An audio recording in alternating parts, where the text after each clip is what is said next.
안녕하십니까. 반갑습니다. 연수원의 여신지도사 이현철 과장입니다. 네, 이 시간에는 여신의 정석 제10권 제1장 기업 여신 취급 기준의 시설자금 대출편을 같이 살펴보겠습니다. 네, 시설자금 먼저 첫 장에는 시설자금 대출에 대한 업무 흐름을 설명해주고 있습니다. 그 내용을 같이 보시면 먼저 여신상담, 여신심사라는 그 시작 단계부터 같이 한번 살펴보겠습니다. 여신상담 단계는 지원 대상을 확인합니다. 다시 말하면 이 여신 시설자금으로 불리는 이 자금의 종류가 과연 차저 요청하는 자금의 종류가 시설자금에 해당하는 내용인지를 먼저 판단을 하시고, 또한 그 지급코자 하는 그 시설자금의 대상이 지급 제한 대상인지 아닌지를 확인하신 다음에, 그리고 보증서와 같이 특수한 시설대를 지급하면서 담보 보강을 할 수 있는 부분들을 검토를 하시고, 그리고 여신심사 단계로 넘어가시게 됩니다. 여신심사를 하실 때는 신용평가 및 사업성 검토가 우선적으로 선행이 되어야 됩니다.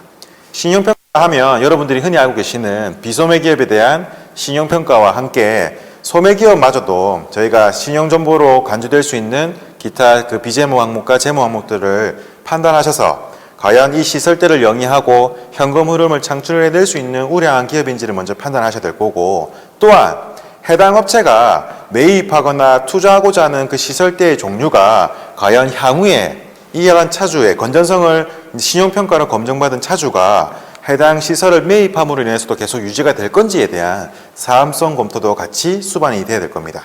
그리고 나면 차후에 저희가 이 해당 강의를 진행하면서 살펴보게 될 소요시설자금의 한도 및 기간 산출을 규정에 맞춰서 진행하시게 되고, 담보취득 방법을 강구하신 다음에 해지조건부 신용보증서와 같은 시설이 설치되는 기간 동안에 담보보강 조치를 같이 검토하신 다음에 심사의 어떤 전반적인 절차를 진행하시게 될 겁니다. 그리고 나면 여신약정과 채권보증, 해당 시설대가 차주가 그 신용평가상의 어떤 신용 상태를 충분히 검증받았고, 그 자금의 종류가 시설대로 보기에도 전혀 문제가 없고, 그리고 시설을 투자하고 난 이후에 현금흐름에 문제가 없어서 여신심사를 결정하게 되고, 또 심사 결과가 승인이 나게 되면 대출을 기표하는 단계에서 저희는 여신약정과 채권보증을 동시 진행하게 됩니다. 먼저 전체 여신 취급금에 대해서 약정을 체결합니다. 이 말이 뭐냐면 시설대는 취급 방법이 크게 두 가지로 나뉩니다. 매매 같은 경우는 시설대 전액을 그 매도자에게 지급을 함으로 해서 대출 실행이 한 방에 일어나는 경우도 있고, 혹은 그 신축, 건물 신축과 같이 기성에 의해서 건물이 준공되는 그 공정률에 따라서 시설대 승인 금액을 분할 기표하는 그런 어떤 과정도 거치게 되는데, 전자이든 후자이든 어쨌든 그 약정 금액은 전체 여신 취급 금액을 기준으로 약정을 하시게 되고, 그리고 사전에 취득 가능한 담보 취득을 즉시 대출 취급과 동시에 약정과 동시에 담보 취득도 동시 수반을 하셔야 됩니다. 그런데 통상적으로 매매권은 우리가 부동산을 매매하는 시설대 같은 경우 매입을 하는 거래에 있어서는 대출 기표와 동시에 소유권이 이전되기 때문에 담보 취득도 그 즉시 가능합니다. 하지만 우리가 건물 신축하는 경우를 다시 또 예를 들어 보면, 우리가 건물 신축은 본인이 소유하고 있다 하더라도 준공이 되기 전이기 때문에 준공되기 전에 어떤 전제 조건, 그러면 이 신축 자금은 토지 담보 설정과 건물 신축 이후에 보존되기 이후에 담보 취득이 차후가 돼야 되지 않느냐는 생각을 할 수가 있는데, 신축 자금임에도 불구하고 일단 그 당시에 소유자가 확정되어 있고 담보 제공이 가능한 토지에 대해서는 우선적으로 사전에 취득 가능한 담보로 인정하여 담보 취득을 반드시 사전에 수행하셔야 된다는 겁니다. 되는 목록 추가해서 채권 보존을 사후 완료하게 되는 그런 과정을 거치게 됩니다. 네. 그리고 기성 확인 및 대출 실행입니다. 앞서 말씀드린 대로 대출의 지급 방법이 건물 신축과 같이 그 기성 확인에 따라서 분할 기표되는 경우에는 매 공정률을 확인하셔서 기성 확인 관련서를 진구하고 현장 실사를 통한 기성과 확인 이후에 그 기성고에 따라서 시설대를 분할 기표하시게 됩니다. 이러한 분할 기표 과정이 다 끝나고 시설 목적물이 준공이 된다 하면 담보 취득 단계로 넘어가게 되는데, 그때는 준공 즉시 담보 취득과 함께 감정을 실시합니다. 이 감정이 포인트가 될 겁니다. 그 감정 이후에 이 감정가가 대출 금액을 초과하는지 여부를 확인하셔서 감정가가 만약 승인받고 기표한 금액에 미달될 경우에는 감정가에 해당하는 금액만큼으로 대출 금액을 내입하거나 혹은 아직 기표가 다 안 끝났다면 감정가만큼만 기표를 할 수 있게끔 사후 관리를 해주셔야 됩니다. 제일 중요한 이슈는 감정가가 초과되는 어떤 그 대출 금액 자체가 합리적이지 않다라고 판단하는 이유가 시설대를 수혜받는 차주가 과도한 대출, 즉 자기 부담금을 최소화하기 위해서 업 계약서를 적고 실제로 소요되는 자금 더 많은 금액의 계약서를 작성해서 그 금액의 특정 비율을 대출 신청을 하는 어느 형태를 통해 자기 부담률을 줄이는 어떤 그런 과정을 거치게 됩니다. 즉 이제 허위로 자료를 제출한다는 그런 개념이겠죠. 그러한 내용들, 즉 업 계약서 여부를 우리가 향후에 진위 여부를 확인하기 위해서도 이 감정가가 어떠한 그 매매 계약이나 혹은 준공 계약에 있어서 매매 계약과 준공 계약의 적정성을 판단하는 그런 기초 자료가 되는데, 감정가를 예를 들어서 그 대출 승인 금액과 승인을 받아서 기표한 금액의 누계액이 감정가보다 초과된다 하면 결국에는 매매 계약의 어떤 특정 비율로 지급한 금액 자체도 감정가를 초과할 수 없다면 그 계약서의 진위 여부와 그리고 또 업계약서의 어떤 그런 가능성을 상당히 열어둘 수밖에 없는 내용인지라 저희 규정상으로서는 그 시설대 누계 금액이 감정가를 초과하게 될 경우 감정가 금액만큼을 회수할 수 있도록 반드시 그렇게 조치를 해야 함을 명시하고 있습니다. 이게 마지막으로 담보취득이 끝나고 나면 그 즉시 보험가입과 사후관리에 들어가셔야 됩니다. 그 시설대로 담보로 취득한 그 담보취득 대상 물건이 이제 대상이라 하면, 즉 화재의 가능성을 열어둘 수 있는 담보물이라 하면 그 즉시 우리 규정에 따라서 의교 부보 금액을 확인하시고 보험 가입을 그 즉시 하시면서 사후 관리에 준하는 관리가 계속돼야 될 거고요. 그리고 그 시설대가 모두 기표되시고 보험 가입 절차까지 완료가 되었다면 그 이후에 해당 시설대가 매각된다면 그 매각 절차에 맞춰서 해당 시설대 또한 상한이 적시될 수 있도록 사후 관리를 지속적으로 해 주셔야 합니다. 전반적인 흐름이 다소 좀 복잡하고 생소할 수는 있습니다만, 이제 앞으로 저희가 이 해당 그 여신의 정서편에서는 시설자금 대출 대상과 이어서 시설자금 대출을 기표하는 방법과 사후 관리하는 방법을 좀 더 명확하게 설명해 주고 있으니까 지금부터 그 단계별로 한번 상세히 설명을 드려보도록 하겠습니다. 먼저 시설자금 대출 대상부터 구분하실 수 있어야 됩니다.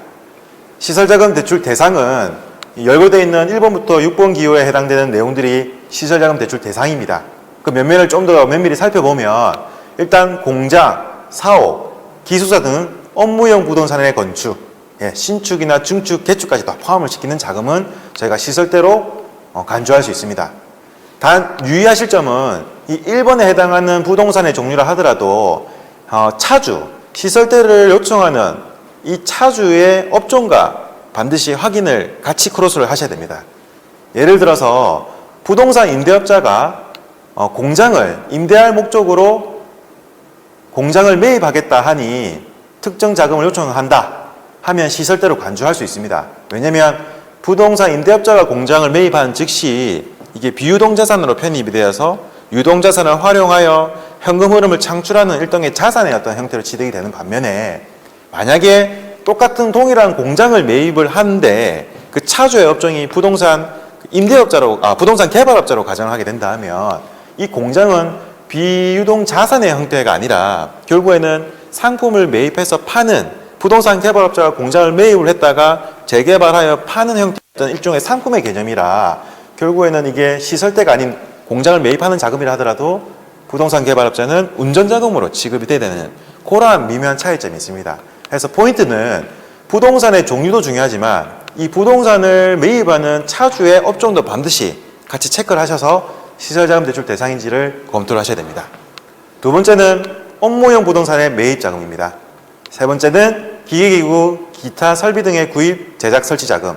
이 전조항에 있는 모든 항목들은 반드시 차주의 업종과 업종의 어떤 업종의 현금 흐름을 창출하는 데 있어서 비유동자산으로 편입되는 그런 어떤 종류여야 한다는 전제 조건을 반드시 같이 확인하셔야 됩니다. 이 특이점은 4번입니다. 다른 회사의 인수자금 또한 시설대로 저희가 간주해 줄 수 있습니다. 다만 조건이 인수대상 회사 발행 주식의 50%를 초과하거나 최대 주주가 되는 등의 경영권 인수 목적 자금이어야만 반드시 저희가 시설대로 간주해 줄 수가 있습니다. 기타 5번 항목을 보시면 타 금융기관의 시설자금 대출 대환자금, 네, 동일한 과목으로 저희가 대환을 해야 되는 원칙 알고 계시죠? 타 금융기관에서 시설대를 운영하고 있고 당행으로 대환자금을 검토하고 있다 하면 반드시 동일 시설자금 대출로 검토를 해주셔야 됩니다. 그리고 6번은 좀 예외적인 사항입니다. 타 금융기관의 자금 용도가 운전자금인데 그 운전자금이 특별한 관련 자료에 의거해서 누가 보더라도 시설대로 관주할 수 있는 자금이다 하면 저희가 대환을 해올 때 시설대로 대환을 해올 수 있습니다. 예외적인 케이스인데 실례로 새마을금고와 같은 제2금융권은 시설대나 운전자금의 과목이 없습니다. 해서 특정하게 이제 건물을 신축해서 임대를 하려고 하는 부동산 임대업자가 토지를 매입한 자금을 과도한 융자 비율을 어떤 수혜를 받기 위해서 2금융권을 선택하는 사례가 많은데 그때 새마을금고를 만약에 특정인이 선택을 해서 대출을 일으키는 경우 실제로 자금 용도는 임대업자의 시설 자금임에도 불구하고 가계대출, 토지 매입 자금으로 지급되는 경우가 다수 확인이 될 수 있습니다. 그런 경우 저희가 건축자금은 부산에서 지급을 해야 되는데 새마을금고에서 지급한 가계자금을 어떻게 갖고 올 거냐에 대한 고민들을 많이 해보셨을 겁니다. 그때는 그 토지 매입 자금에 대한 관련 자료와 그 임대사업자의 사업자 등록 일자의 어떤 그런 전후 과정을 살펴보시고 이게 누가 보더라도 그 당시에 건물 신축 이후에 임대업을 영위할 목적의 토지 매입 자금으로 간주가 될 수 있다 하면 저희가 이런 경우는 특수운전자금이나 시설대에 대한 특수운전자금의 형태로 우리가 대환을 취해오거나 그 경우에 따라서 1금융권에 해당 대상 기간이라 하면 시설대로 저희가 보무 승인을 받아서 대환 이후에 지급을 할 수 있다라는 사례를 확인해 볼 수 있습니다. 마지막으로 그 다음으로 시설자금 대출의 신청 시기입니다. 시설자금 신청은 매입하는 시점에도 물론 가능은 한데 매입이 다 완료되고 나서도 최장 3개월 이내에만 차주가 이 해당 자금이 시설자금임을 간주할 수 있는 서류들을 우리가 진구하여 증명이 가능하다면 이미 시설 목적물이 취득된 이유라 하더라도 3개월 이내에서 시설대로 분류해서 저희가 자금 지원을 해줄 수가 있습니다. 다음으로 사업계획 및 시설투자의 적정성 검토입니다. 사업계획과 시설투자의 적정성을 검토하기 위해서 받아야 될 진구서류부터 먼저 보겠습니다. 사업계획서 당행장표입니다. 업체가 작성을 해오시는 사업계획서 당행장표이고 그리고 공사 도급계약서 및 공사별 비목계산서 간단히 말씀드리면 계약서입니다.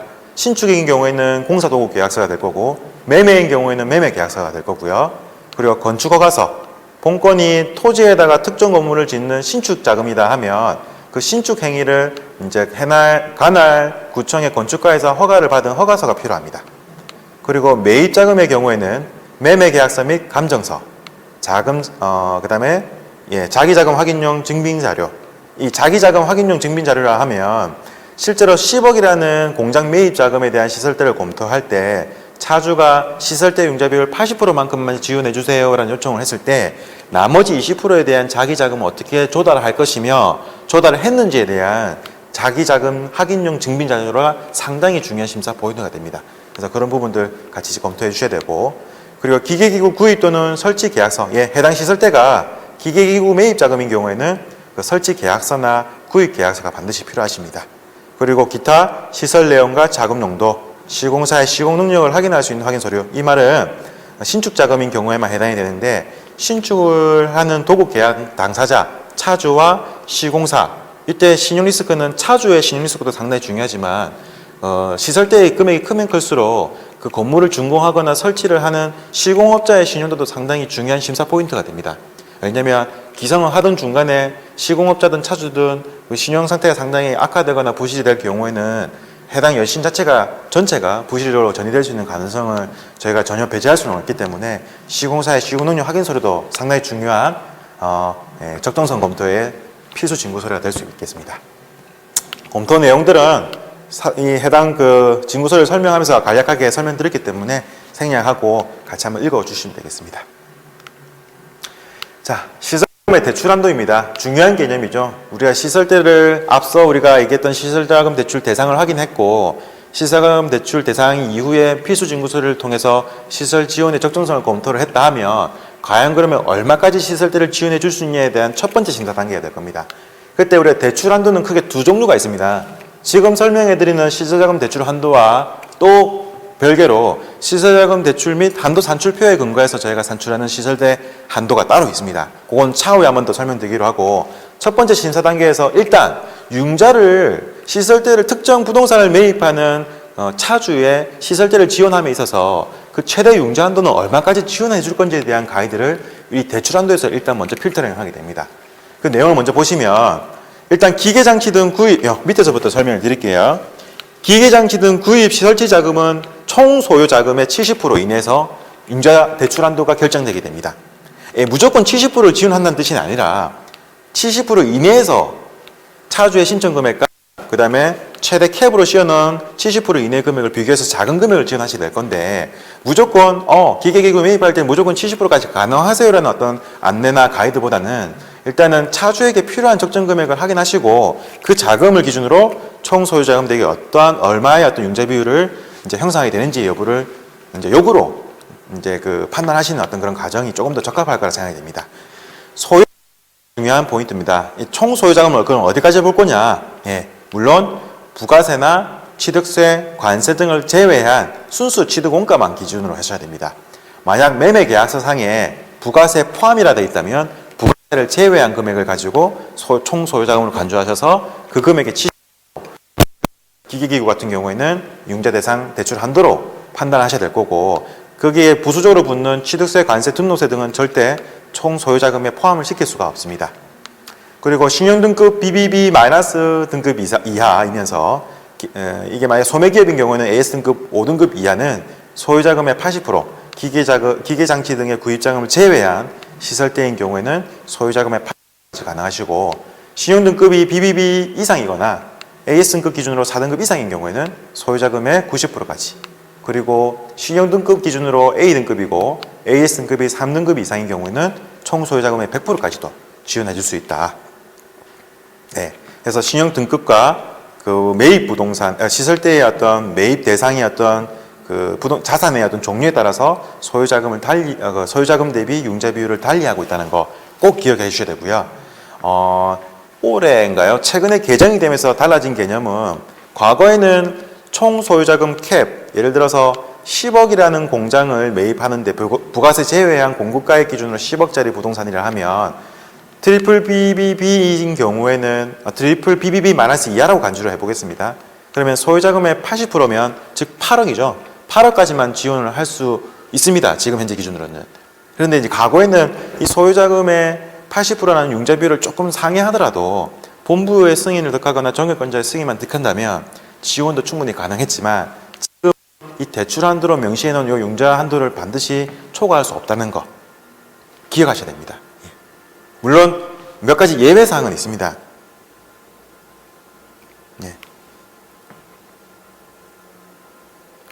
그 예외사항이 지금 현재 이 표상에는 설명을 하고 있지 않은데, 해당 시설자금 대출 관련 규정을 보시면 추가로 우리가 이제 담보 보강을 하게 되는 경우, 다시 말하면 취득되는 시설대 지원과 동시에 취득되는 시설 목적물은 당연 담보가 들어올 건데, 그 담보와 별개로 담보 보강 케이스인 경우는 이 융자 비율을 조금 상회하더라도 정결권자의 승인을 득하면 지원이 가능한데, 아주 예외적인 기준으로 분류하시고 정말 담보는 경우에 한해서만 이 한도를 초과해서 지원할 수 있다는 거 반드시 기억하셔야 됩니다. 다음으로 시설자금 대출 한도의 적정성 검토의 그 내용을 같이 한번 보겠습니다. 이게 상당히 좀 어려운 개념이었죠. 앞서 설명드린 대출 한도는 총 소유자금 대비 특정 비율을 곱해서 얼마까지 가능한지를 1차 필터링을 한다고 했다면, 이제는 이 차주의 재무 정보를 기준으로 해서 앞서 부동산 트리플 BBB- 이하인 경우의 차주가 예를 들어서 그 공장을 매입하는 경우에 융자 비율은 총 소유자금의 80%까지 지원할 수 있다라는 어떤 대출 한도를 부여하고 있지만, 해당 차주의 재무 정보에 근거해서 재무 정보로 인해서 산출된, 정확하게 우리 규정에서 정의한 어떤 한도 산출 방법에 근거하면 비유동 장기 적합률에 의한 시설자금 대출 한도가 초과된다 하면 이 또한 앞서 대출 한도를 80% 열어놓다 하더라도 대출 취급이 전액 정결권을 할 수 없는 그러한 어떤 필터링이 될 수 있다 해서 해당 차주의 시설대를 검토할 때 기본적인 대출 한도와 동시에 비유동 장기적 합류에 의한 시설자금 대출 한도 또한 범위 내에 포함이 되셔야만 시설대 지원을 해당 정결권자 승인을 득해서 할 수 있다라고 이해를 하셔야 되고요. 만약에 비유동 장기 적합률을 초과하게 되는 경우라면 해당 여신이 전행 정결권이라면 그 정결권이 상위 정결권자인 본부 승인을 받아야 된다. 그러한 차이점을 꼭 기억해 두셔야 됩니다. 산식을 같이 보시면 자기 자본에 비유동 부채를 더해주고 그 해당 결과값에서 동업계 평균 비유동 장기 적합률을 곱해준 금액에다가 해당 기존의 비유동 자산을 빼줘서 나온 금액이 총 시설대 시설자금 한도가 됩니다. 내용을 읽어보면 상기 산식은 시설에 대한 투자는 자기 자본과 비유동 부채를 합한 장기 자본 범위 내에서 이루어진다라는 어떤 개념에서 발생된 산식인데 자기 자본과 비유동 부채는 단기에 이제 조달하고 갚아야 되는 어떤 그런 부채 성격이 아니라 상대적으로 만기가 1년 이상인 장기 부채가 이 비유동 부채로 계정감으로 포함이 되죠. 자기 자본은 뭐 말할 것도 없이 누군가에게 상환을 해야 되는 상환 의무가 있는 그런 자본의 성격이 아니니까 이 두 종류의 자본을 합해서 우리가 장기 자본이라고 얘기를 하고 이 장기 자본 범위 내에서 유동 자산이 조달이 되어야만이 차주가 안정적으로 비유동 자산을 조달한 과거의 어떤 조달 비용 자체가 건전하고 실제로 어떤 그 해당 기업 활동을 영위함에 있어서 어려움이 없을 것이라는 어떤 그런 전제하에서 해당 상식이 만들어졌다라고 저희가 추측을 해볼 수 있습니다. 시설자금 대출 한도는 최근 결산 재무제표상의 금액으로 산출하시면 됩니다. 근데 만약에 신설업체라 하면 그리고 간편장부처럼 재무제표가 없는 업체들은 이 추정이라는 추정자기 자본과 추정 비유동 부채 등을 활용해서 저희가 비유동 장기 접합률에 의한 시설자금 대출 한도를 산출할 수 있습니다. 그때 그 추정 근거는 과거 1년과 향후 2년 혹은 향후 3년을 동시에 추정을 해서 저희가 장기 접합률에 의한 시설자금 한도를 구해볼 수 있다라는 내용을 설명하고 있습니다. 유동부채, 비유동부채는 본권 시설자금 대출금을 꼭 포함하셔야 됩니다. 본권 시설자금 대출을 포함해서 비유동부채를 산정을 해주셔야지 만약에 본권 시설자금 대출을 포함하지 않고 자기자본 플러스 비유동부채로 간주를 하고 그리고 기존에 있는 비유동 자산을 빼주는 어떤 그런 형태의 장기적 합률을 비유동 장기적 합률의 시설대 한정 산출을 하게 되면 무조건 음수가 나옵니다. 그래서 본권 시설자금 대출 금액을 꼭 비유동 부채에 넣어주시고 그리고 비유동 자산에는 반드시 본권 시설 투자가 반영된 금액의 어떤 그 숫자로 한도 산출을 검토하셔야만 음수나 양수의 어떤 그 산출 공식이 정확해질 수 있다. 기억을 해주셔야 되겠습니다.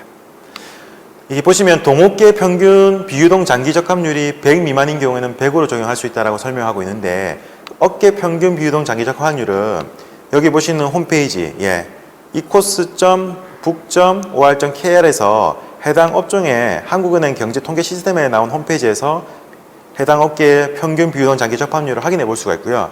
그 장기 적합률 자체가 100% 이하, 즉 50%나 60% 이하 어떤 적합률이 나온다 하면 100%까지 적용해서 저희가 그 공식에 적용할 수 있다라는 내용이 되겠습니다.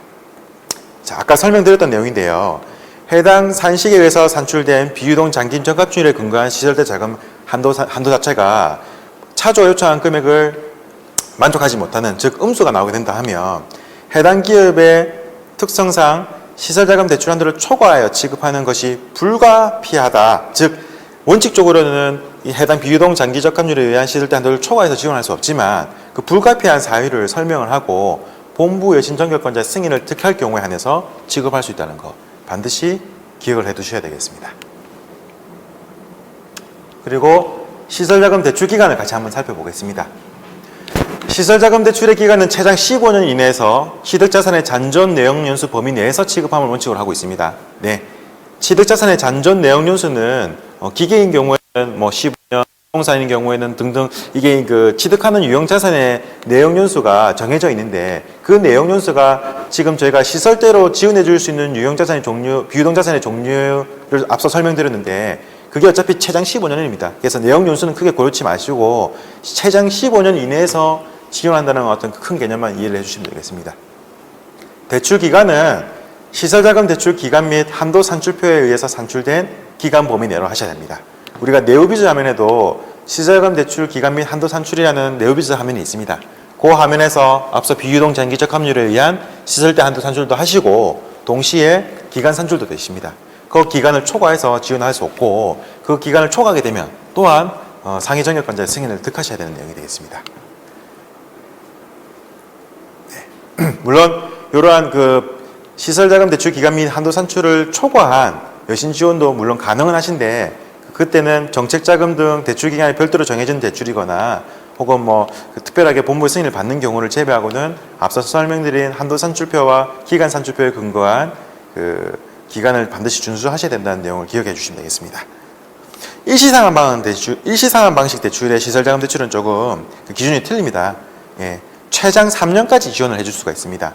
만약에 그 최초의 시설대를 취급일로부터 1년 이내로 지원을 했다 하면 최장 3년까지는 전행으로 연장이 가능하실 텐데 이게 3년을 초과하게 되는 기한 연기권이 이슈가 됩니다. 항상 3년을 초과해서 기한 연기 대상이 되는 시설대가 있다 하면 그 기준을 여기 지금 해당 5번의 나에서는 설명하고 있는데 최초 여신 약정 금액을 기준으로 연 10% 이상 내입하여야 차기로 연장이 가능하십니다.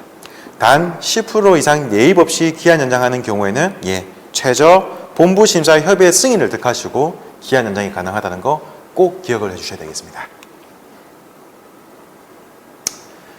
일시상환 방식의 시설대 대출기간 및 기한연기 관련 업무 참고사항을 별도로 그 여신의 정석편에서는 또 설명을 하고 있습니다. 이게 실무적으로 많은 혼선을 일으키고 실제로 연손에서 여신 지도자를 근무하면서도 많은 질의를 받는 내용이기도 한데 그 내용 같이 한번 살펴보겠습니다. 일시상환 방식의 시설대를 최초 대출기간이 3년 초과해서 취급하는 경우에는 최저 본부심사 협의 이상 승인을 득하고 취급하셔야 된다고 명시하고 있습니다. 다들 잘 알고 계시는 내용일 거고요. 대출기간을 만약에 1년으로 취급했다 하면 대출 취급일로부터 3년까지는 내입 없이 상환 없이 기한 연기가 가능합니다. 그런데 해당 그 대출이 일시상환 방식으로 취급을 하고 3년을 초과해서 기한 연기하는 경우에는 3년 경과 시점부터 해서 최초 여신 약정 금액에 기한 연기 직전 여신 금액의 잔액이 아닙니다.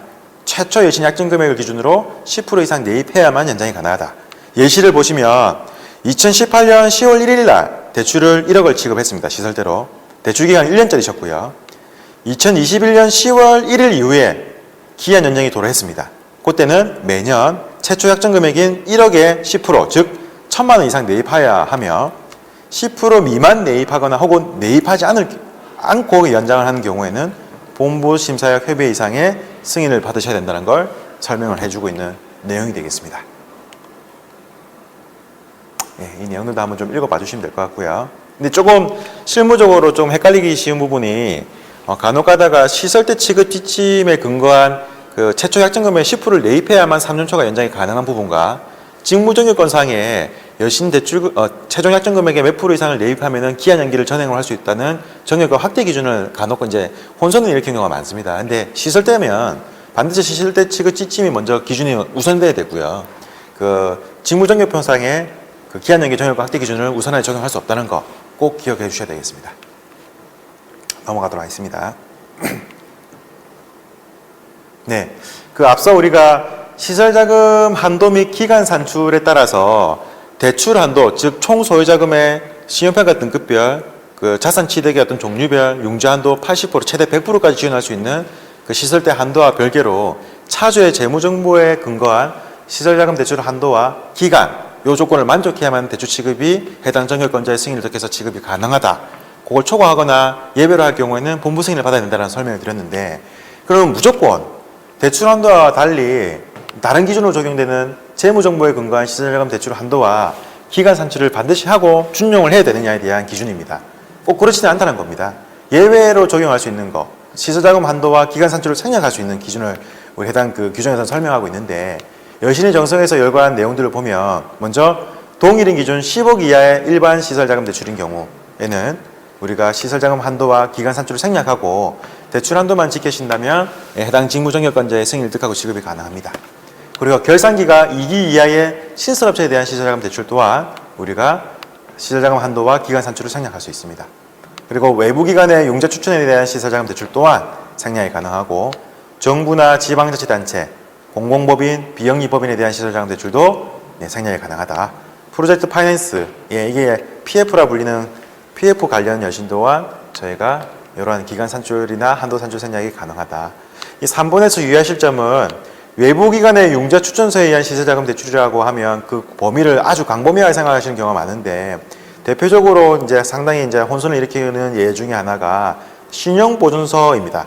신용보증서를 발급해주는 기관의 신용보증서 담보대출은 이게 외부기관의 융자 추천으로 간주하는 경우가 있는데, 그렇게 동일하게 외부기관 융자 추천에 의한 경우로 해석을 하시면 안 되고, 신용보증서가 들어오는 시설 때는 반드시 외부기관의 융자 추천서에 의한 어떤 대출로 인지하지 마시고, 대출 금액이 10억을 초과하게 된다면 반드시 시설대 한도 및 기간 산출을 하시고, 대출 한도와 시세자금 대출 한도, 기간 산출에 대한 기간 초과 여부를 검증을 하시고 대출을 지급하셔야 됩니다.